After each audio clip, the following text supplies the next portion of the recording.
Depuis la nuit des temps, l'humanité pose la même question interdite. Que se passe-t-il lorsque le dernier souffle s'échappe de notre poitrine? Est-ce la fin d'une existence? Ou l'aube d'un voyage au-delà des voiles du visible? Dans toutes les civilisations, de l'Égypte antique au temple secret de l'Himalaya, les sages ont murmuré que la mort n'est pas une terminaison, mais un passage, un portail mystérieux, gardé par des lois oubliées que peu osent encore approcher. Ce que nous appelons mort serait, selon ces traditions, une illusion, un changement d'état, un retour à une origine plus vaste, plus pure. Et pourtant, dans notre monde moderne, la peur, le doute et l'oubli ont obscurci cette vérité ancestrale. Nous avons appris à craindre la mort, à la fuir, au lieu de comprendre ce qu'elle tente de nous révéler. Aujourd'hui, je t'invite à franchir avec moi ce seuil interdit, à explorer ce que les textes sacrés, les mystères ésotériques et les expériences initiatiques nous enseignent sur ce moment ultime. Car derrière le voile de la mort, un grand secret attend, celui de notre véritable nature.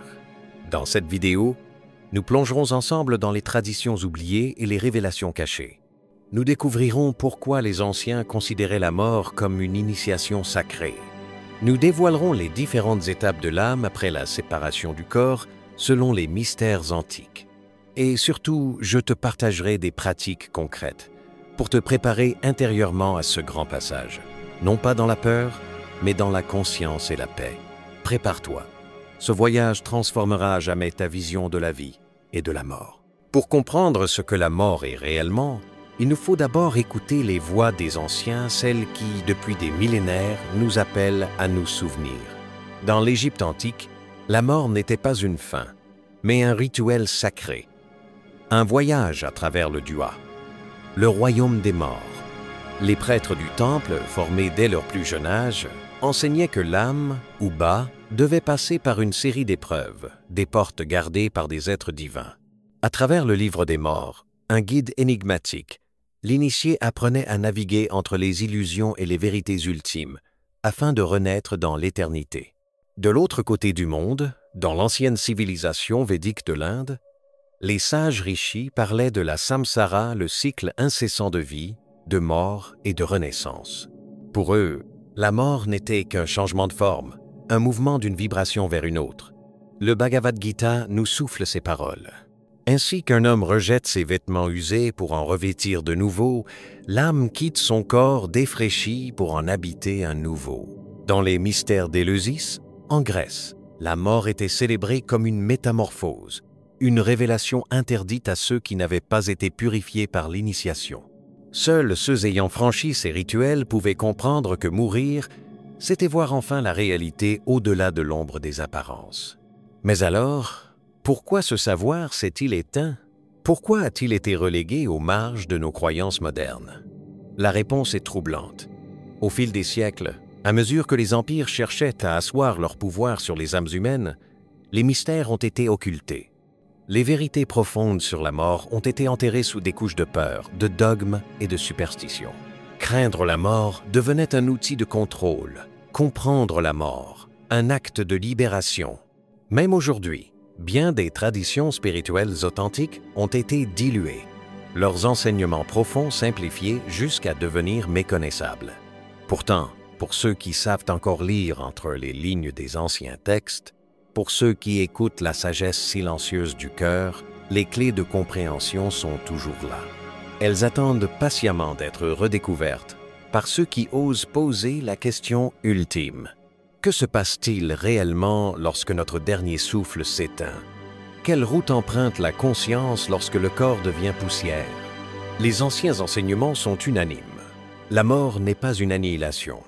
C'est un passage, un pont étroit entre deux mondes que seul le cœur éveillé peut traverser sans peur. À l'instant de la mort physique, disent les mystiques tibétains du livre des morts, le Bardo Tedol. L'âme entre dans un état intermédiaire appelé Bardo. Dans cet espace hors du temps, elle est confrontée à des visions éblouissantes, des divinités de lumière pure, mais aussi ses propres peurs et illusions projetées. Ce n'est pas un jugement extérieur, c'est nous-mêmes, face à la vérité nue de ce que nous avons été. et de ce que nous pourrions devenir. D'autres traditions parlent de ce moment comme d'une traversée du fleuve de l'oubli. Dans la mythologie grecque, l'âme boit aux eaux du Léthé, perdant les souvenirs de sa vie passée pour mieux renaître. Mais certains initiés, selon les récits orphiques, refusaient cette amnésie. Ils cherchaient à se souvenir, à conserver la mémoire sacrée de leurs incarnations précédentes. Dans le chamanisme ancestral, notamment chez les peuples des steppes d'Asie centrale, la mort est vue comme un envol. L'âme, légère comme un oiseau, s'élève à travers différents ciels ou mondes, chacun correspondant à une fréquence vibratoire plus subtile. Elle est guidée par des esprits, des ancêtres, parfois même des animaux totems, selon la pureté de sa vie terrestre. Mais voici le secret le plus fascinant. Le voyage n'est pas identique pour tous. Il est façonné par notre état intérieur au moment du départ. Nos attachements, nos regrets, nos amours, nos réalisations spirituelles tissent un manteau invisible qui détermine notre cheminement. Ainsi, mourir n'est pas simplement finir. C'est créer notre prochaine réalité avec l'énergie de notre dernière pensée consciente. Comme le rêveur modèle son rêve, l'âme façonne son au-delà. Mais, au-delà de ces passages, se pose une question plus profonde encore.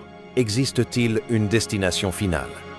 Un lieu où cesse tout cycle, toute errance? Si la mort est un passage, alors où mène-t-elle réellement? Toutes les traditions, des plus anciennes aux plus secrètes, murmurent une vérité souvent oubliée. La mort n'est pas une fin, c'est une transition d'état. Mais la véritable énigme réside dans ce qui vient après. Selon les écoles ésotériques d'Égypte antique, l'âme doit traverser le tribunal d'Osiris. Elle pèse son cœur contre la plume de Maat, symbole de la vérité et de l'équilibre cosmique. Si le cœur est léger, l'âme accède au champ d'Yalu, un royaume paradisiaque au-delà des cycles terrestres. Si lourde de fautes non transcendées, l'âme est renvoyée vers une nouvelle incarnation, une nouvelle épreuve, une autre chance de s'éveiller. Dans la philosophie hindoue, ce processus est connu sous le nom de samsara, la roue des renaissances. Chaque vie, chaque mort, tisse un lien subtil dans l'immense tapisserie de l'existence. Et au centre de cette roue, cachée aux yeux des profanes, se trouve moksha, la libération ultime, l'extinction de l'illusion de la séparation, la fusion avec la conscience universelle.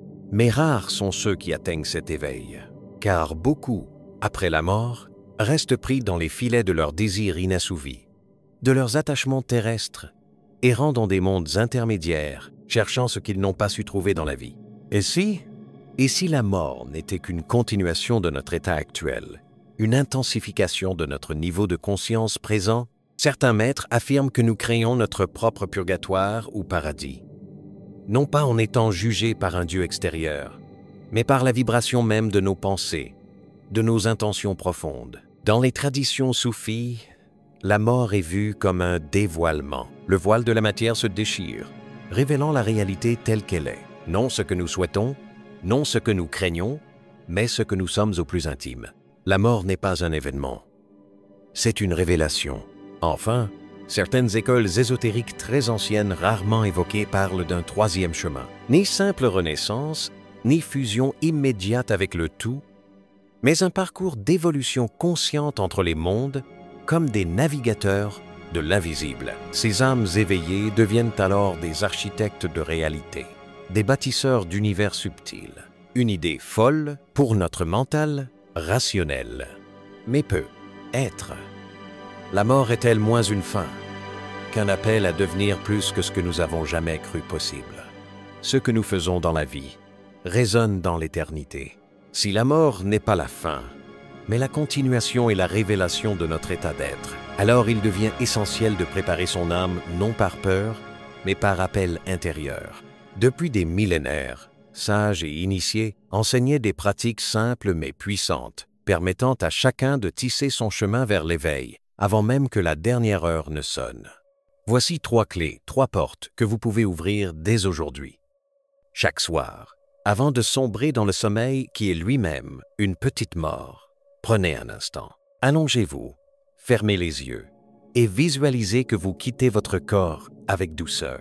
Imaginez votre esprit flottant au-dessus de vous, libre, paisible. Posez-vous cette question intérieure. Si cette nuit était mon dernier voyage, suis-je en paix avec moi-même? Sans culpabilité, sans jugement. Simplement accueillir ce qui vient. Petit à petit, vous apprivoisez ce grand passage, transformant l'inconnu en un allié silencieux. Dans le livre des morts égyptiens, le cœur est pesé contre une plume. Votre cœur est-il léger? Chaque jour, travaillez à alléger votre fardeau intérieur. Pardonnez non pour l'autre, mais pour vous libérer. Exprimez votre vérité sans violence. Libérez-vous des regrets, des rancunes, des chaînes invisibles. La mort ne demande pas des titres, ni des possessions. Elle réclame un cœur libre, vibrant de vérité. Méditer sur la mort n'est pas morbide. C'est se souvenir de la nature infinie de l'être. Chaque matin, récitez intérieurement une phrase simple mais puissante. Je suis éternel. Je suis la conscience observant ce monde éphémère. Laissez ces mots imprégner vos cellules. Car plus vous vous identifiez à ce qui est impérissable en vous, moins la peur de la fin aura de prise. Le grand secret est là. La mort n'est qu'une porte.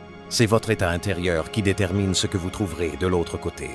En pratiquant ces gestes simples, jour après jour, vous ne repoussez pas la mort, vous apprenez à danser avec elle, à transcender sa peur et à redevenir créateur de votre destinée ultime.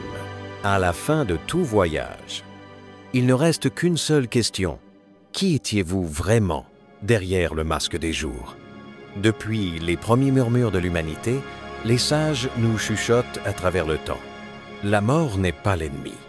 Elle est la mémoire vivante de ce que nous sommes. Elle n'est pas une chute dans l'obscurité, mais un retour vers une lumière que notre esprit reconnaîtra, comme un enfant reconnaît enfin le visage de sa véritable demeure. Ce que nous avons exploré aujourd'hui n'est qu'une clé parmi d'autres, un fragment de l'immense puzzle de notre existence.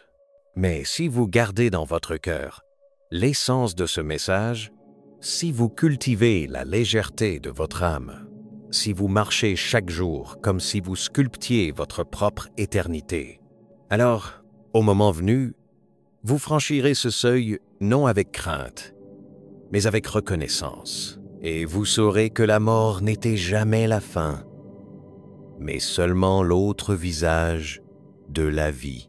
Et vous, que porterez-vous de l'autre côté? Si ces révélations ont éveillé quelque chose en vous, laissez une trace. Abonnez-vous, partagez votre lumière, et continuons ensemble ce voyage à travers les mystères oubliés.